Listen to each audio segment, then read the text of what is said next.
Welcome to Blizzard Fire. We hope this video helps fire up your solution. In this video, I will explain how to transfer funds from your Exodus wallet to your bank account using an easy method. First, you'll need to understand that Exodus is a self-custody wallet, meaning it doesn't directly link to traditional banking. We'll use a reliable cryptocurrency exchange as a bridge. This process involves a few simple steps, ensuring your funds move securely from crypto to fiat and then into your bank. Let's get started. The first practical step is to send your cryptocurrency from Exodus to a trusted exchange.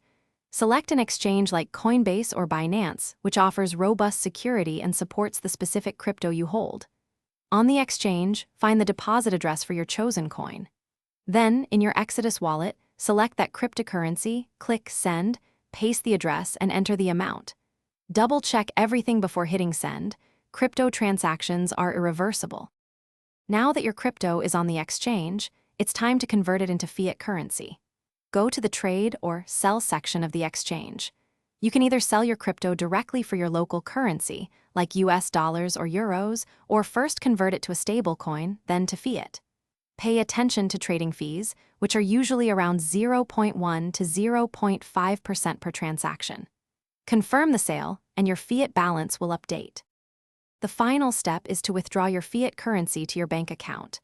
On the exchange, find the Withdraw option and select Bank Transfer. Enter the amount you wish to send. You'll need to have your bank account details, such as your account number and routing number, securely linked. Withdrawal times can vary, usually taking between 1 and 5 business days. Always double-check all details before confirming to ensure a smooth transfer. Thanks for watching. If you found this helpful, don't forget to like and subscribe.